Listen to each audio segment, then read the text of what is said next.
Good afternoon, everyone. My name is Daniel Palmason, and I'm going to be holding this workshop here where we try to go through this subject matter, how we can help AML catch up to the 21st century. The title is a little more catchy than it necessarily has to be, as we don't believe that the AML really is stuck in the 20th century, but we all know that there's a long way to go. I'm going to try and keep this workshop as close to the real world as possible, and do encourage questions all throughout. So if you have specific questions in mind, just send them through and we'll try to answer them in real time, or as close to as possible. The workshop is thought of as an hour. I'll hold my presentation for about 45 minutes, and then we'll get to some questions in the end if there's time or if there are any. A little bit about myself. My name is Daniel Palmason. I have a bachelor's and master's degree in law. I am currently the VP of Compliance and Legal at Lucinity. We offer AML software solutions to our clients. Before that, I was the head of compliance for an Icelandic retail bank for 7 years, and before that in private litigation.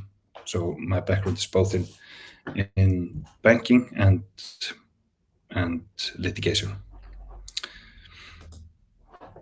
A little bit about the topic for today.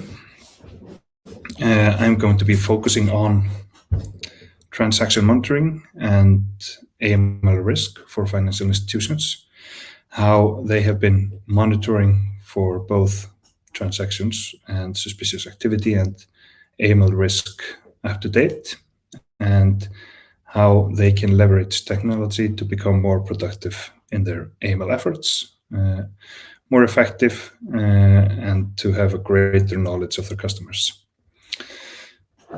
So, and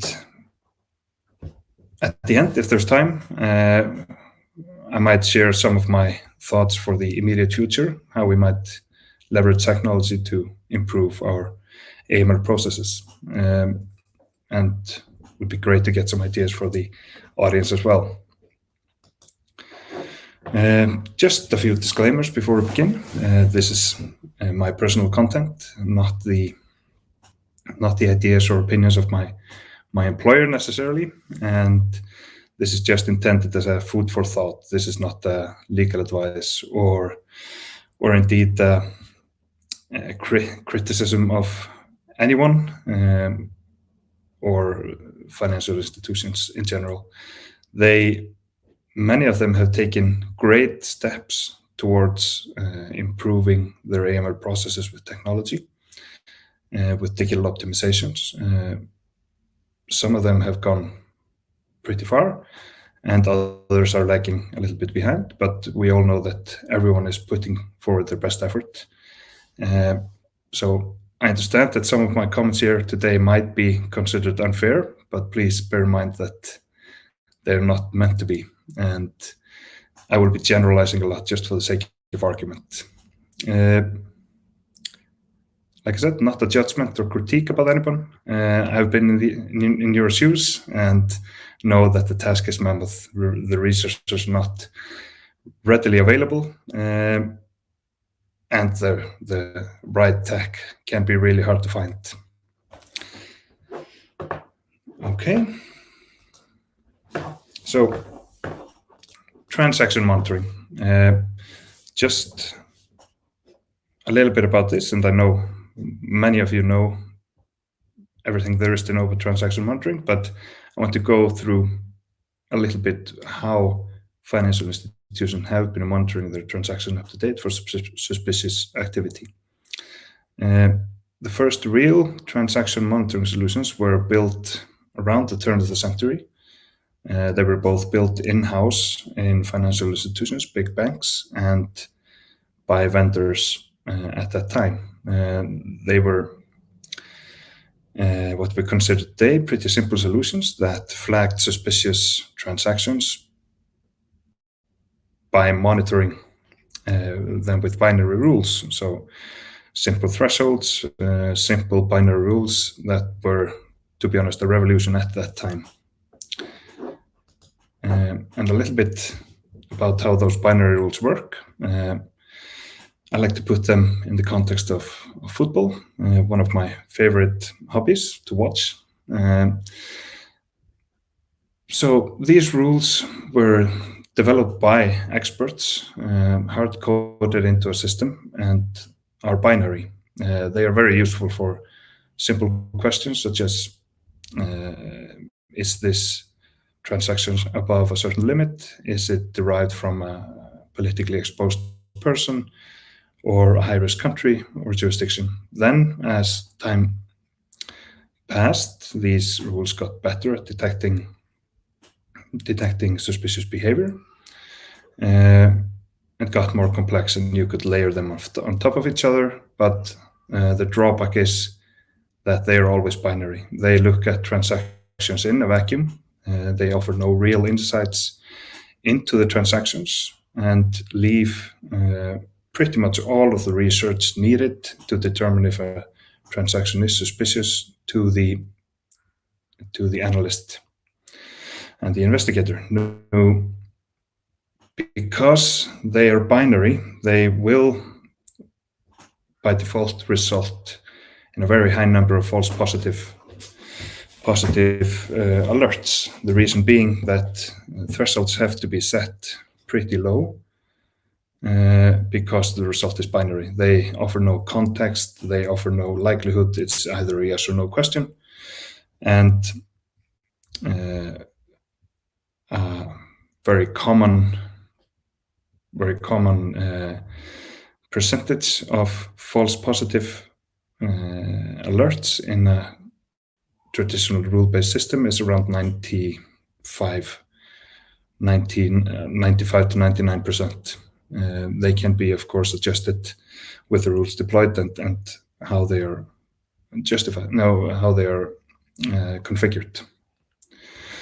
Then there was no real development in the ways the systems were deployed for, I would say, around 15 years or a little more even. Of course, the rules got better. People got better at creating them, layering them on top of each other, but the philosophy remained pretty much the same. And these types of systems are still prevalent in the majority of the systems deployed in the industry today are based or in origin rule-based systems. As time passed, electronic transactions increased significantly, and the reaction by the financial industry was to try and scale these systems and this philosophy to an ever-increasing number of transactions and ever-increasing complexity in financial transactions as well. Alongside this growth, the increased regulatory demands and scrutiny just put more pressure on the banks and the financial institutions. The way that the financial industry dealt with this problem was to increase the number of people working to resolve false positives, and that has resulted in a great a mammoth increase in personnel actually trying to solve these alerts, and with increased cost for financial institutions. And we have some questions. Let's see.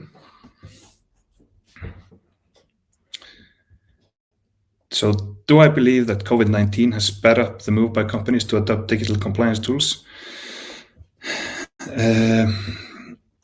Yes, I think it has given companies and financial institutions the insights into digital solutions, both remote working and seeing how digital solutions can be effective when you deploy them, and modern solutions to problems can actually help you and make you become more effective and more flexible. And so I think it might have sped things up. At least they have, the COVID-19 has changed the perspective to the adoption of digital solutions and maybe made traditional financial institutions more open to them.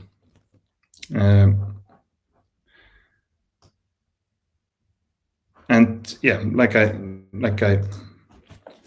said before, this was the development of these transaction monitoring solutions for the first maybe 15 years of this century, and then not until very recently have we as an industry been trying to move forward and change the way we think about transaction monitoring and reinvent it in a way with respect to the solutions we deploy.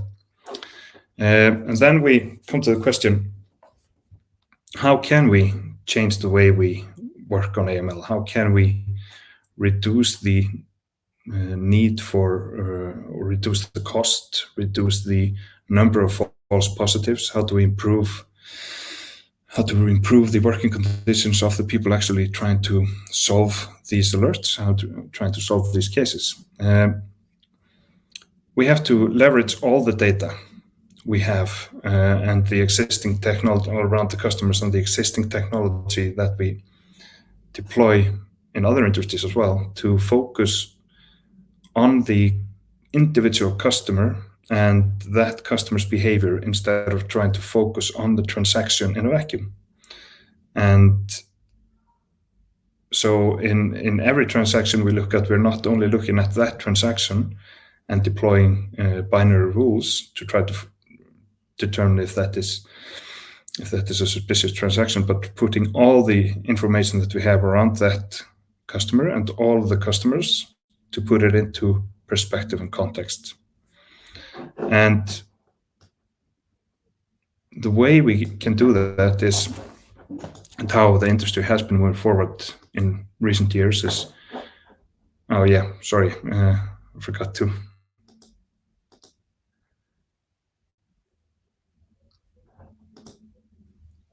So these are the slides I was going through. And so like you can see, the cost has increased significantly over the recent years. And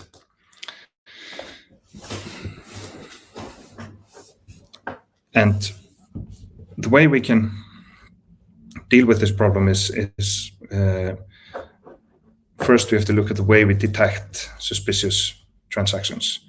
We can, instead of deploying simple binary rules that we will always have to deploy for these simple binary questions, such as, is the customer PEP, is the transaction above a certain legal limit that we have to report, etc.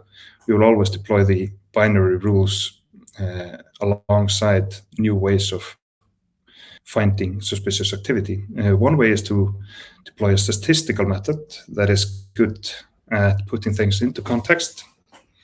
It can, however, be heavy to work with, that the weights of individual factors going into the statistical formula have to be adjusted and always be monitored by the expert actually working within each financial institutions.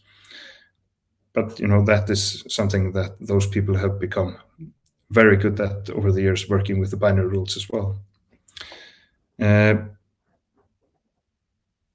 this will, both this and this method of deep learning and AI will allow us to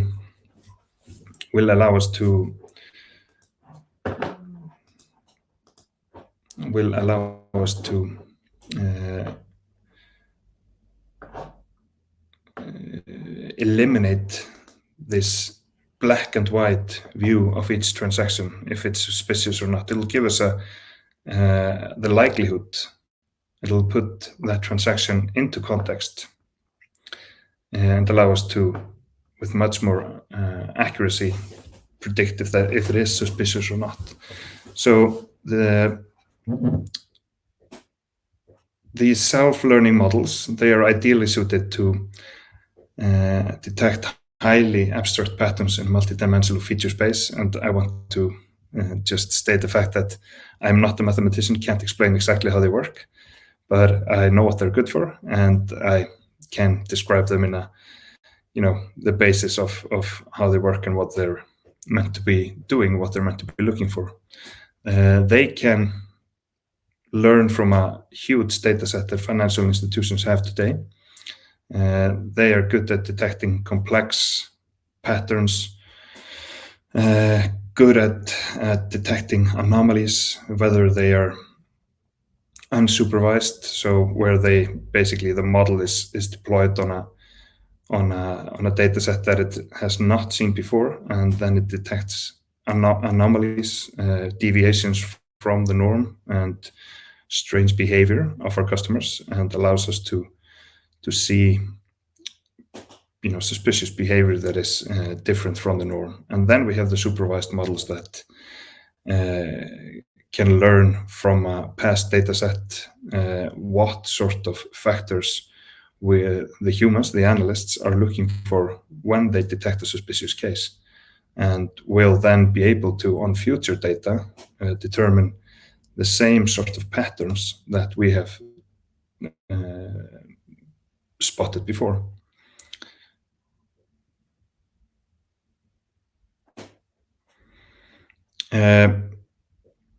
I have a question here. Is there an apprehension on the part of the company to adopt these technologies? If so, how can this be dealt with?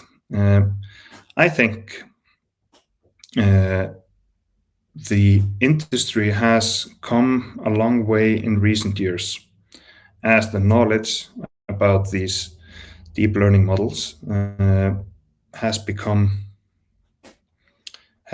more common. Let's say that it's not a black box anymore. And the key here is to do this, deploy these models in an explainable way, so that you can, within the system you are using, show the user exactly what you found and why you found it. I think that's extremely important in order for the customer or I will mix that up, in order for the analyst to be able to trust the outcome of these solutions. It is vital that that the analyst can see why a case was detected, and that analyst can then explain it him or herself. And I think there is a general willingness to adopt these methods, although there is some trust issues still in the market today. But I think in the very near future we will start to see a shift in the way we look at transaction monitoring. And I know that the regulators, they are a little bit further along, and they are aware that this sort of risk-based approach, because this allows you to look at the riskiest transaction, is the way going forward, and not the rule-based method. And I think the shift is already happening and will continue to develop over the very near future.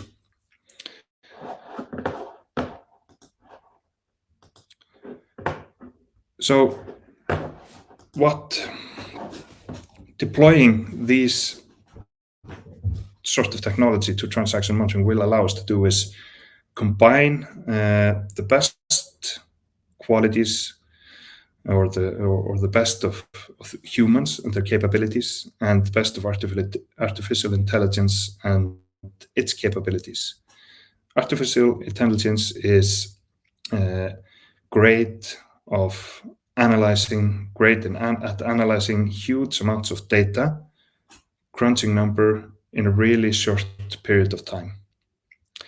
It is great at learning from this data and spotting patterns and trends that humans are not capable of in a short amount of time, because the data is just too vast. Humans, however, are really good at putting things into context. They're good at interpreting results. So if cases, alerts are presented to a human, the analyst, in a way that allows that person to quickly realize what the alert is about, putting it into context with that customer and the business of that financial institutions as a whole, it will allow for a much better result than we have today. And humans are also pretty good at making decisions. Is something really suspicious? Because they know what is considered normal behavior. They've seen some sort of behavior in the past that allows them to determine whether something detected by the machine is really suspicious or not. The result of this is that the AI will increase the productivity of an AML team by pre-working cases, sorting out the noise, eliminate as much as possible, and to allow humans to spend time on really productive cases, productive alerts, instead of spending 99% of their time on false positive results, and allow the humans to really focus on what they are best at, instead of being focusing their time on matters that are better suited to computers.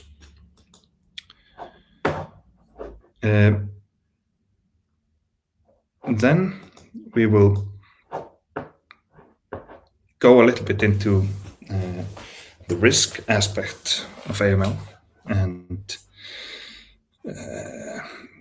talk a little bit about how financial institutions have been assessing AML risk up to date, and taking it down to the customer level, and not focusing on how they have been assessing the general risk of their operation from an AML perspective. The general risk assessment is always the basis, and should be and will be going forward the basis of any customer risk rating and risk assessment and management. And then it's divided into a few steps, how financial institutions have been monitoring for risk up until now. They first do this at onboarding. So they gather static information from the customer that the customer provides, and from third-party sources as well, but generally data that comes directly from the customer at onboarding. And then they give that customer a risk rating based on that static KYC data and static data that they get from third parties or the customer himself. Then the customer can start doing business within the financial institution, and then that customer comes under a periodic review of their risk.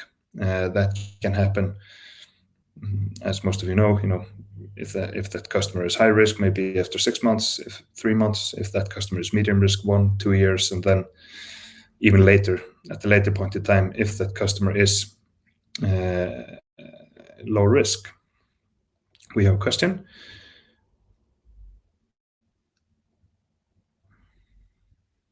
What are the misconceptions firms have when implementing technology for their AML process?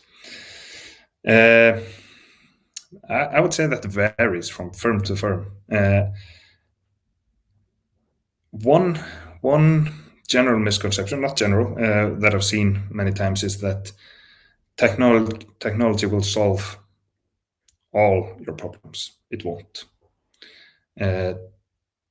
Technology is supposed to be implemented to help the human team be more effective,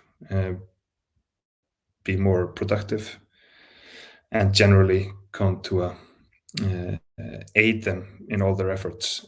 It's not going to solve all the problems. I would say that's a general misconception, that the technology is there to solve all of our problems, which it's not. It's there to help us do it ourselves.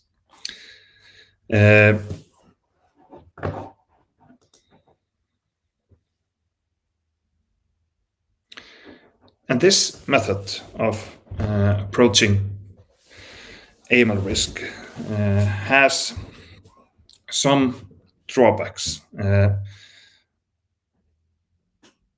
periodic review of risk allows the customer some time to operate within the financial institution before their behavior is looked at or before their risk is reassessed.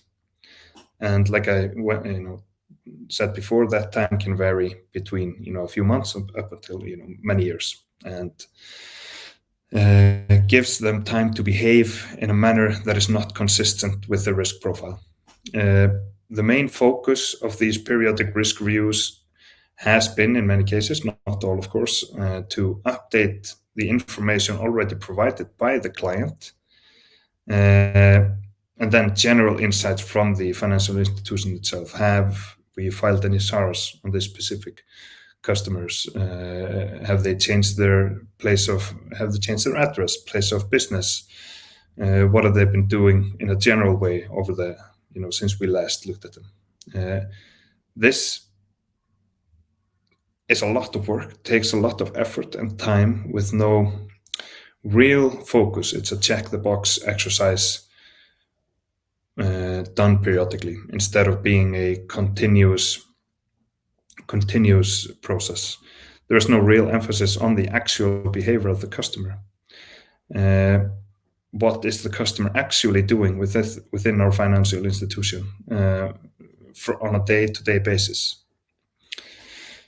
And one drawback of this approach is that the risk is not only, but mainly assessed based on static and self-reported variables, which do not necessarily, they can of course contribute to that customer's risk profile, but they do not necessarily represent the real risk derived from that customer.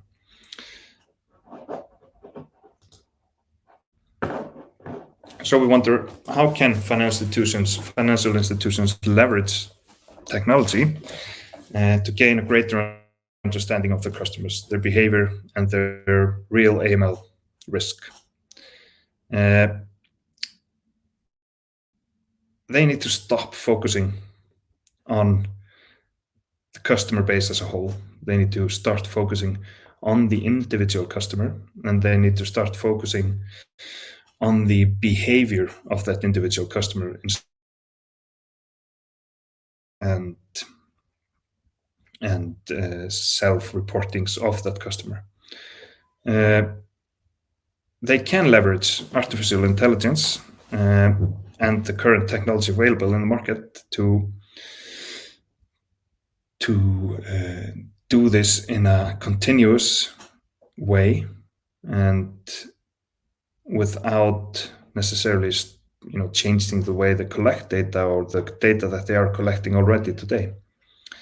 They can deploy behavioral analysis of their customers, just like they can do in transaction monitoring, and leverage that analysis within AML risk as well on a day-to-day basis.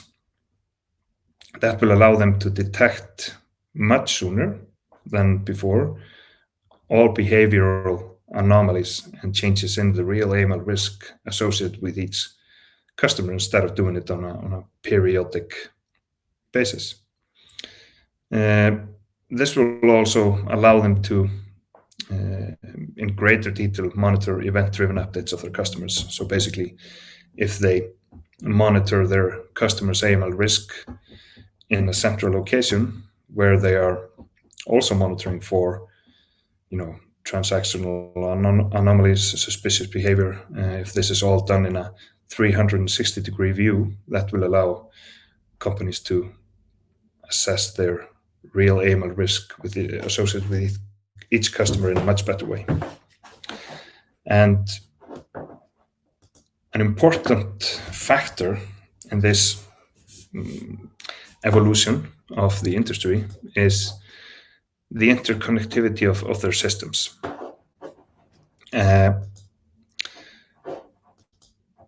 Up to date, AML KYC systems have been in many ways siloed.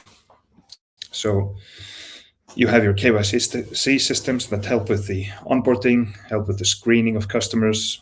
They're potentially client lifecycle management systems that store the data. Then we have their risk systems that create the static risk score, and they require the manual periodic review. And then, as a third pillar, you have the AML and transaction monitoring systems, and they are many times seen as an entirely separate function from AML risk, which in my opinion is a completely wrong way of looking at things, because they are all connected. The real AML risk are the transactions. How is that customer actually behaving within our institutions? Not the important thing is not necessarily where does that customer live, what has he reported to us as his means, the potential for transaction, etc. It's basically the static things don't matter. Of course, they contribute to the risk score, but they don't matter as much as the real behavior of the customer. And the vital thing for companies to work on is that the access to data across system is made available.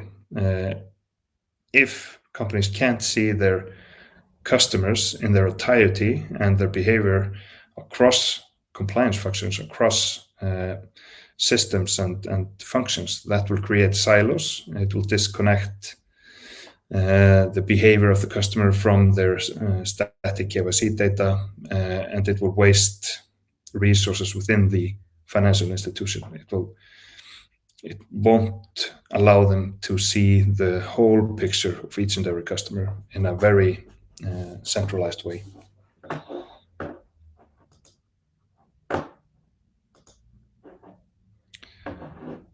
And how can we do that? We can use technological advancements to bring that data together, the data that the financial institutions already have access to. They have that data across many systems and functions within the institution, and analyze that data as a whole. So not individually in different places within the institution, but in a centralized location, centralized system that can bring all of the data together. Bring down silos, start letting AML functions working all risk and transactional analysis all together, so that the company has a holistic view of the customer based on their behavior, and can use that as a base both for the AML risk management of individual customers and their transaction monitoring.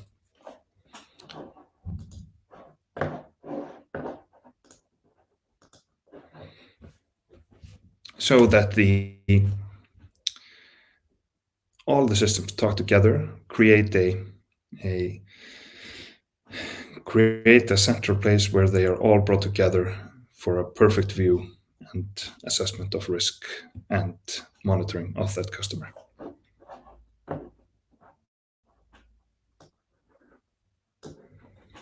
And the last important element of how, but last but not least important element of how companies leverage technology to improve their AML processes is the design of the systems.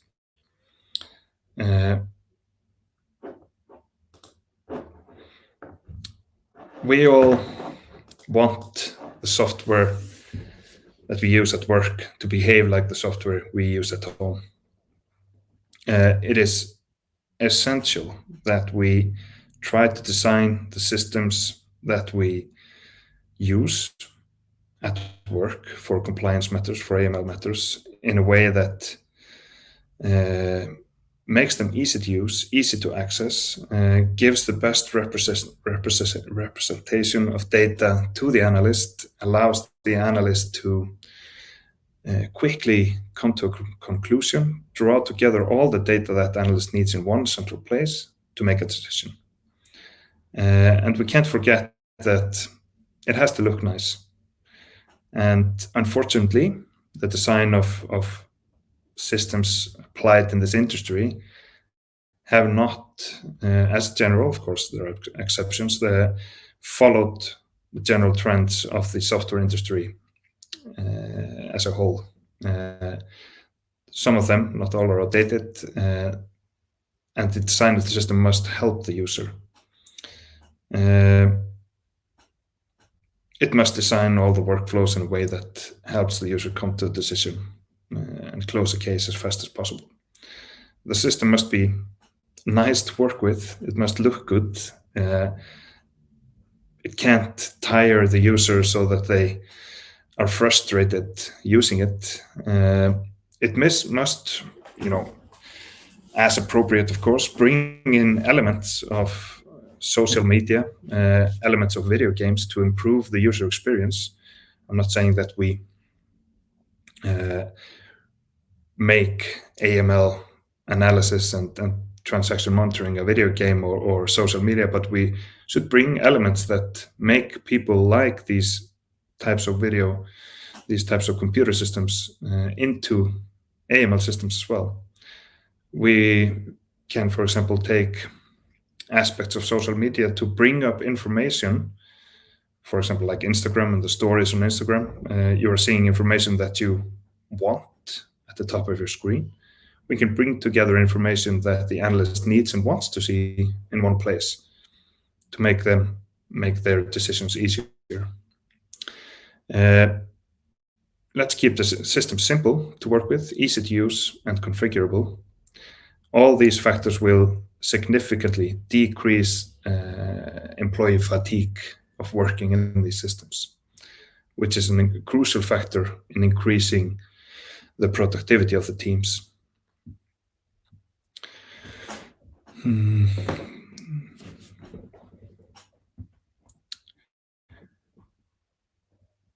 going to quickly run through the questions here.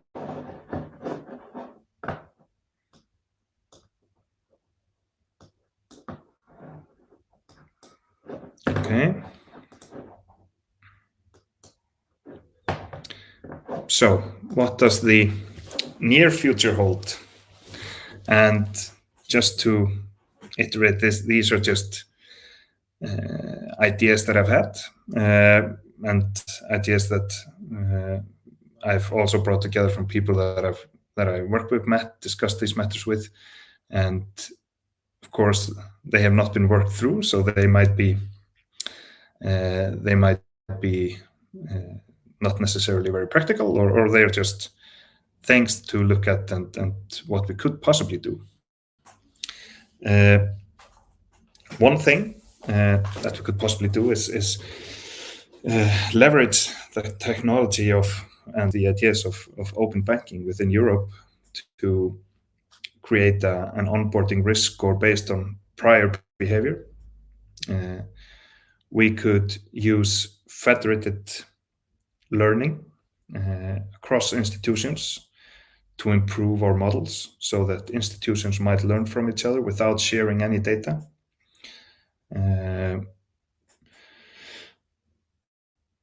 We might create completely traceable and interconnected profiles of clients, customers across banking organizations.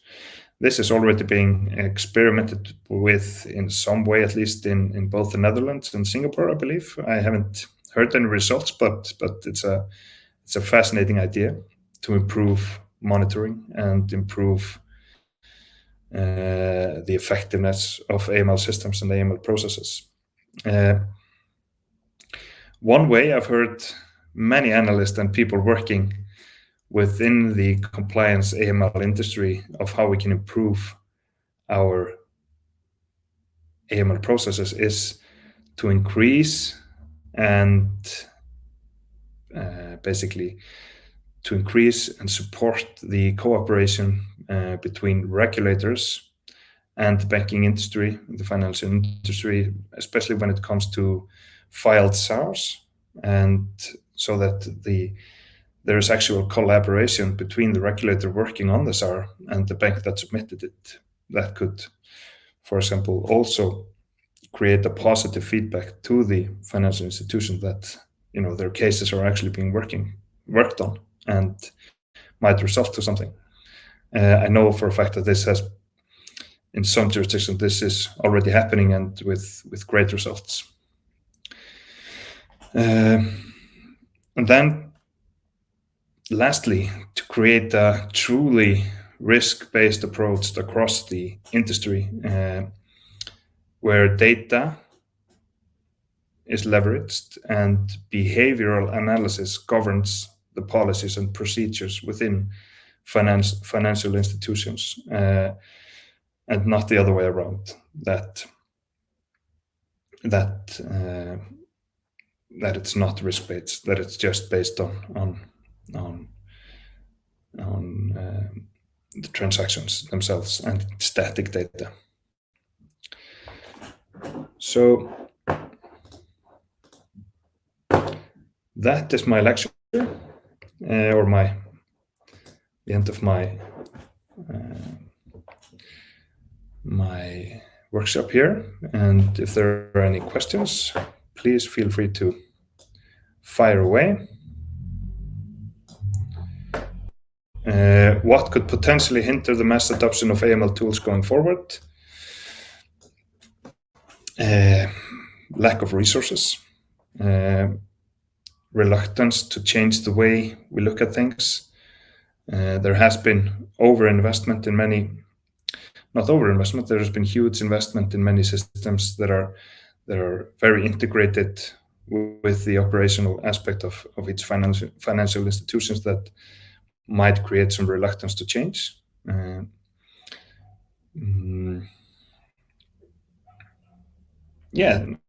Distrust in the way, like someone mentioned here before, distrust in the way future technologies and current technologies are looking at the problem. But I think this can be easily solved by with the right system and the right way of presenting that data, presenting the results and explaining them in a way that both allows the analyst to understand and explain then to the regulator why a certain case was raised and another one wasn't.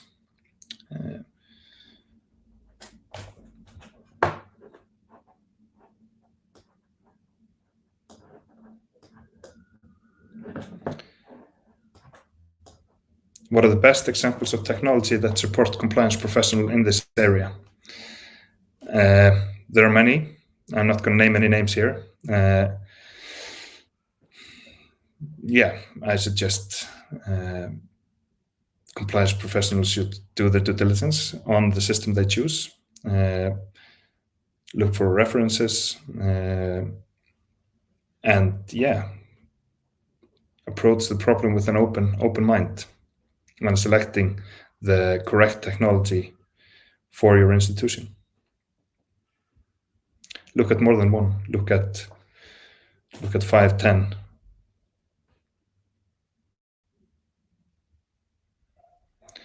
Do you see an appetite for perpetual KYC, utilizing ongoing interactions to check and verify data?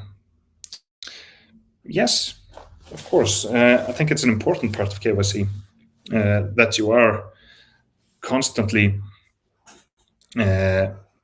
checking and verifying the data, both with the interaction with the client, of course, interaction within the institution as well, and then interaction with third-party providers that can verify the information that client actually provides. So absolutely, yeah. And I can see that this is absolutely being deployed in the market today.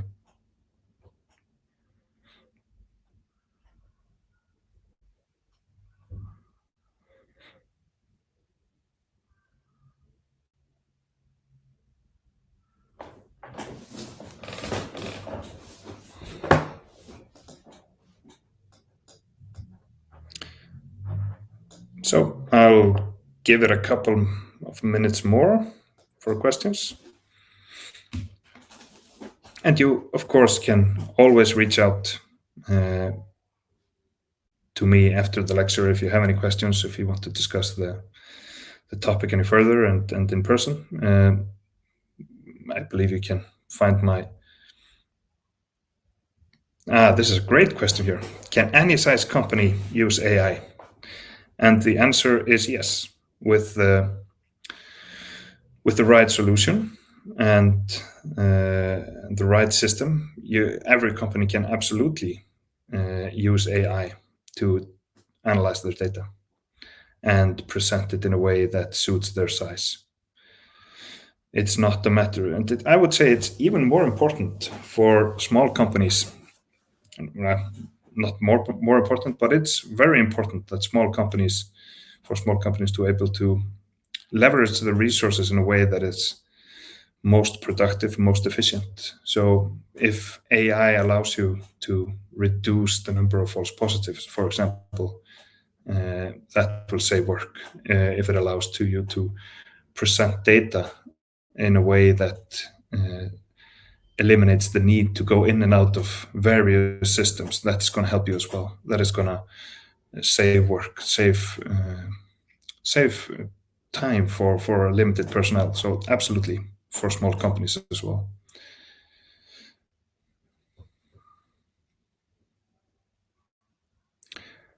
How can firms know what is the right technology they need and not get lost in the hype? It is difficult not to get lost in the hype. I would, if companies are, if they feel the task of selecting the right technology is too big, they can always hire advisors to help them. They can also just test the market. Like I said, go to 5, 10, 15 vendors, see what's out there, test it, and have in-depth conversations with those vendors, and you might get a better feel what is best suited to your company. Do you believe we are using the full potential of AI, or do we have a long way to go? So I think AI is being deployed today in a sensible way, because we can't go too far. It has to be explainable. It has to be understandable, the results that AI provides us. The analysts have to be able to understand why a certain case is being raised, and they also have to be able to explain it to the regulator why a certain case was raised and why a certain case was not. These models, they have to be connected to the regulation. They have to be looking for behaviors that the regulators and the legislation is demanding that the companies are looking for. So I believe that it is being deployed in a sensible way today. Will we move forward? Absolutely. We will find new ways, new technologies to improve it even further. So do we have a very long way to go? Yeah, of course. It's a journey.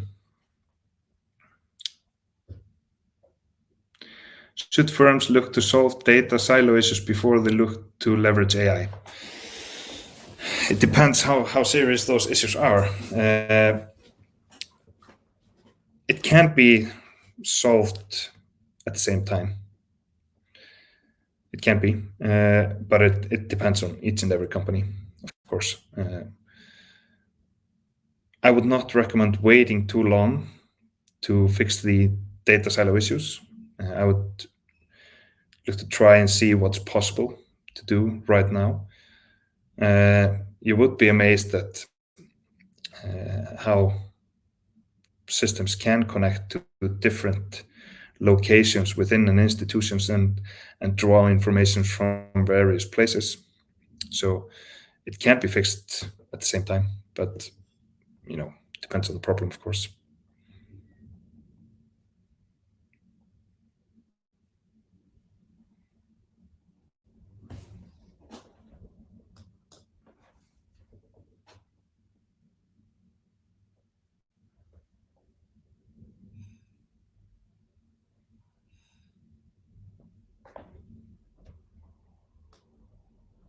can see if there are any more questions.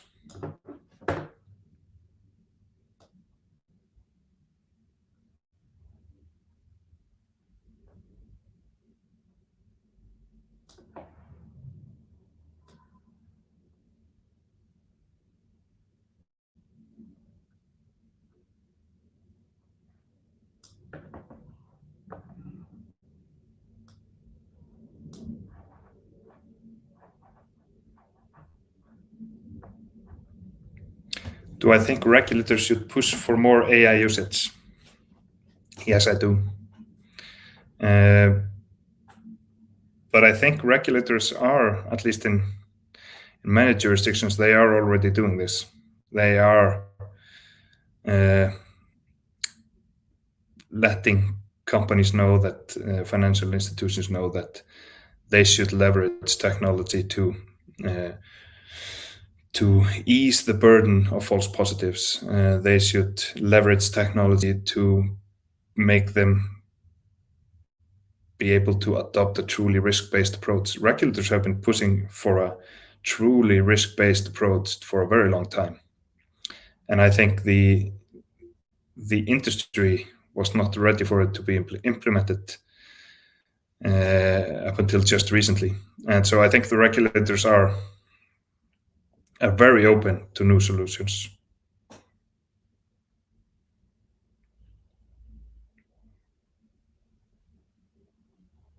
So I will not go into Lucinity specific questions here.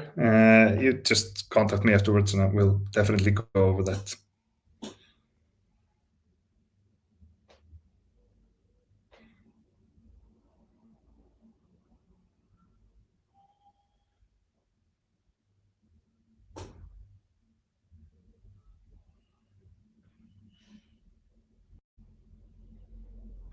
Do I see a future where governments work with AI companies to better understand AML risks? Yes, I think that is a fact. I think they already do. The governments already do this to a certain extent. At least the regulators do. But I think this will just increase in the very near future, definitely. So I can, yes, see that.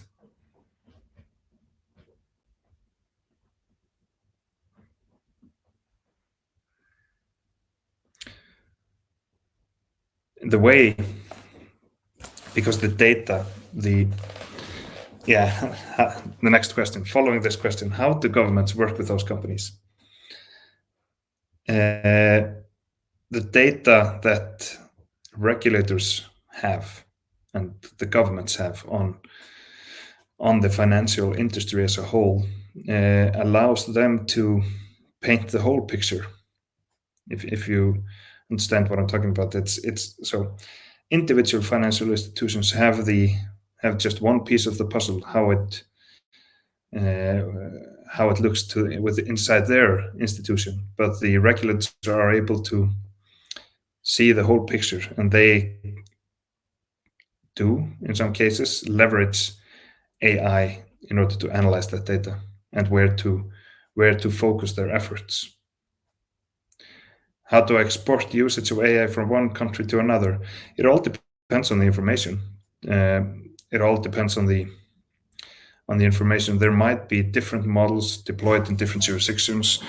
For example, how the financial behavior of the citizens and of the entities of individual jurisdictions differs from one country to the next, but the same basic principles can be deployed with some nuances, of course, depending on how heavy is the cash usage in one jurisdiction versus another. Things like that. So yeah. Do I see companies in Europe using more AI and technologies compared to USA? Not necessarily. I think the USA is also developing or starting to use AI more, but I think Europe is a little bit further ahead. In general, of course, there are in this industry there are US companies that are very advanced, but I would say in general they are a little bit ahead in Europe. but the USA is definitely catching up and using this technology in more than they did a few years ago.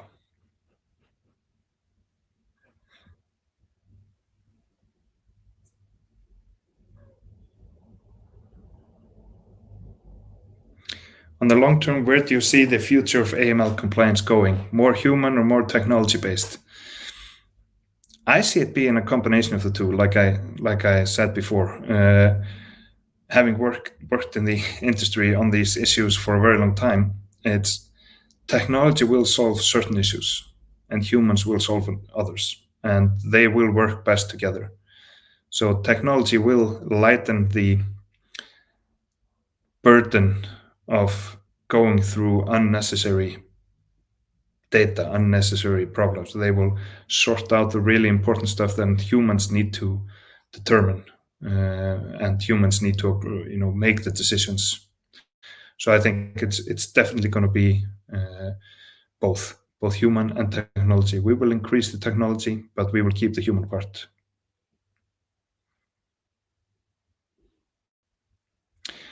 On that note, do you think at the moment AI is being too relied upon rather than using the human touch?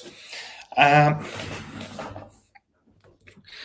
wouldn't know, industry-wide necessarily, but I think from what I've seen, I think financial institutions are reluctant to move away from the human touch, because ultimately they are responsible.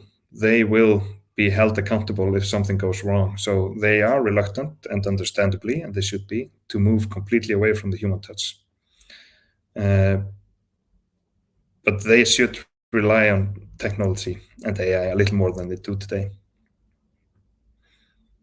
So yeah, I don't think it is being too much relied upon today, but we must keep the human element.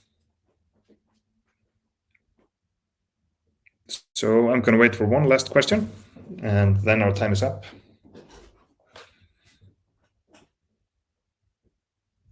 How do you foster collaboration? Dialogue. First and foremost, you open a dialogue between entities within the financial institution, between the functions, and then of course you leverage the right technology that allows different functions to communicate, to collaborate.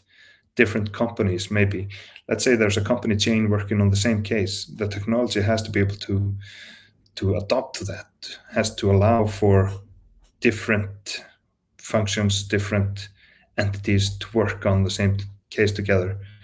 But first and foremost, it's dialogue between humans.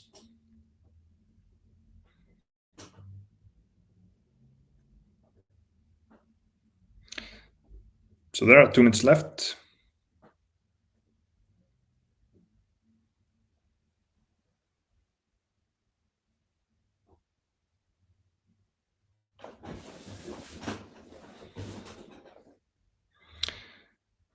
And if there are not any more questions, one last question. I just want to thank you all for attending the workshop today, for a very lively discussion in the comment section. And there's been great fun for me, at least. And thank you very much.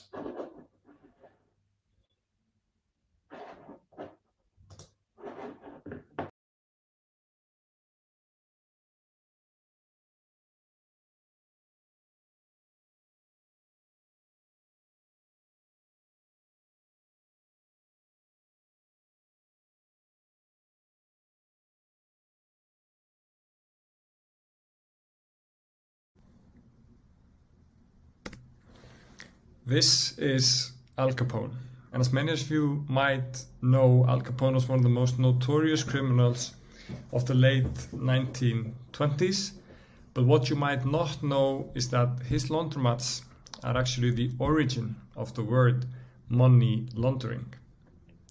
Money laundering has evolved a lot since the days of Al Capone, but unfortunately anti-money laundering has not progressed with the same speed. Today, around $2.4 trillion are laundered through the financial system every single year. And this is despite the fact that banks are spending around $40 billion a year on trying to prevent the problem, while only catching about 1% of the money that illicitly flows through the financial system. The culprits of this situation are in large part these clunky and old legacy systems that rule the market today. They force financial institutions to spend on average roughly 3 to 5% of their revenue on fighting financial crime by hiring boatloads of people that manually review false positives that these systems spit up from the transaction data. Our value proposition into this market is straightforward and simple. We are going to bring productivity to AML with the help of our philosophy around human AI. Human AI means playing to the relative strengths of us, humans, on one hand, and artificial intelligence on the other hand, allowing us to do what we're great at and the AI to do what it's great at. It means making a system that is made for the users but not against them, like some of these systems seem to be today.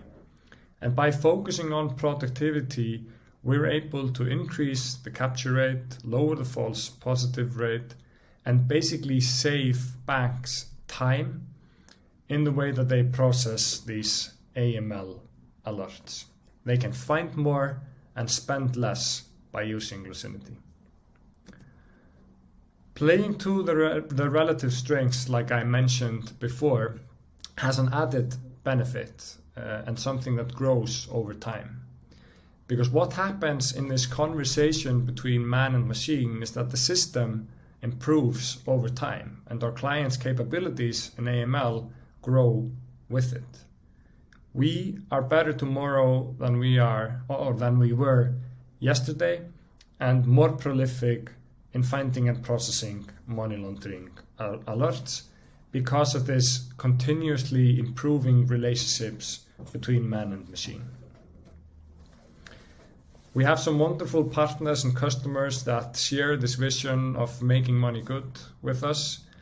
We're super proud of the fact that we've been able to move up market and sign a global tier 1 bank to a multi-year contract. We have fintech customers with unicorn valuations and some brilliant financial institutions that are really shaping the future of financial crime fighting.